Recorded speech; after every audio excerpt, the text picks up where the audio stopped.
batu yang baru saja terungkap masih memancarkan cahaya redup. Cahaya itu bukan berasal dari senter, melainkan dari retakan yang membentuk garis halus di permukaan batu.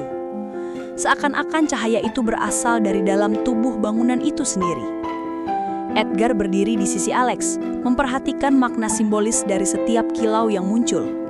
Semakin lama mereka melihatnya, semakin jelas bahwa pintu itu tidak hanya muncul, pintu itu memilih. Alex menatap celah itu dengan campuran ketakutan dan rasa ingin tahu yang tak terhindarkan.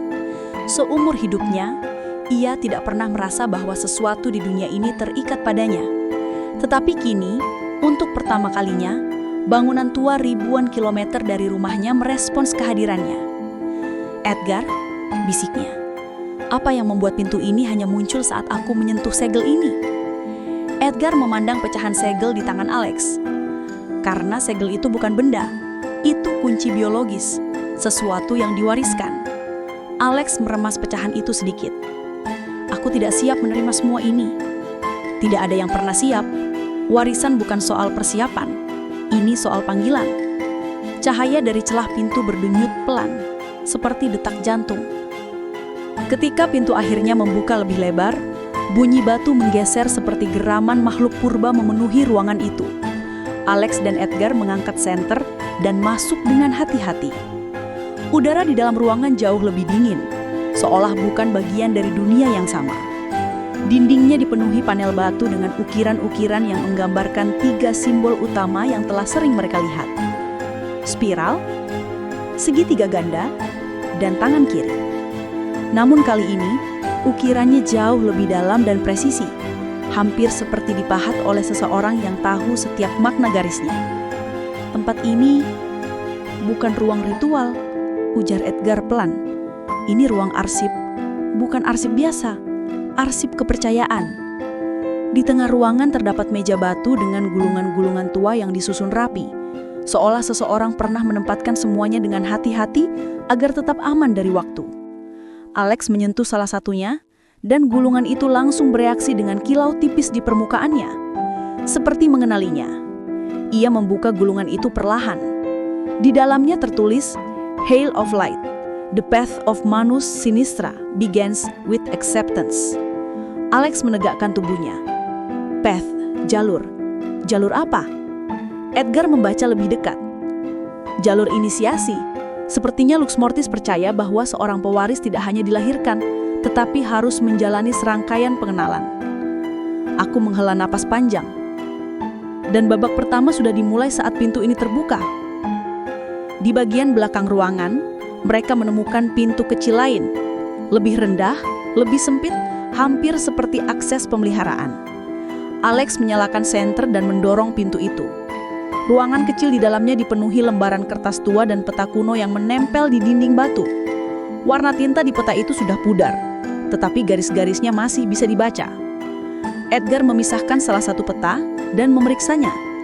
Bentuk kota yang tergambar jelas bukan kota modern manapun. Ini adalah peta tua yang menggambarkan struktur bawah tanah, lorong-lorong rahasia, dan titik-titik ritual.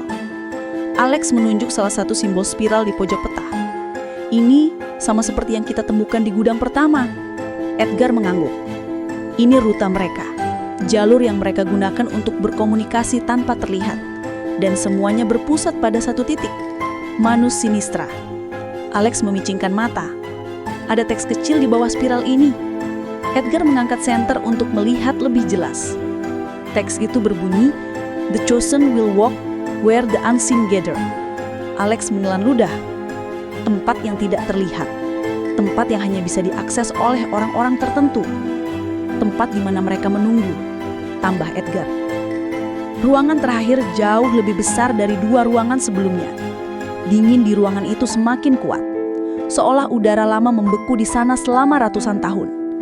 Di tengah ruangan berdiri pedestal batu hitam. Di atasnya ada benda seperti mangkuk kecil, tapi bentuknya tidak sepenuhnya mangkuk. Ada ukiran spiral dan cap tangan kiri yang melingkar dinding luarnya. Alex mendekati pedestal itu dengan langkah sangat hati-hati. "Edgar, benda ini seperti tempat penyimpanan. Lebih tepatnya, tempat pengesahan." Alex mengambil benda itu perlahan. Beratnya tidak sesuai ukurannya. lebih berat dari yang terlihat. Saat disentuh, benda itu merespons sentuhannya dengan kilau redup yang merayap pelan ke permukaan. Kemudian, cahaya itu membentuk satu kalimat. The air will awaken what sleeps beneath. Alex terdiam. Edgar juga terdiam. Awaken, ulang Alex dengan suara hampir berbisik. Membangunkan apa? Edgar menelan napas. Sepertinya apapun yang mereka sembunyikan selama ini bukan hanya dokumen, bukan hanya warisan. Ada sesuatu yang tertidur. Alex menatap pedestal itu lagi.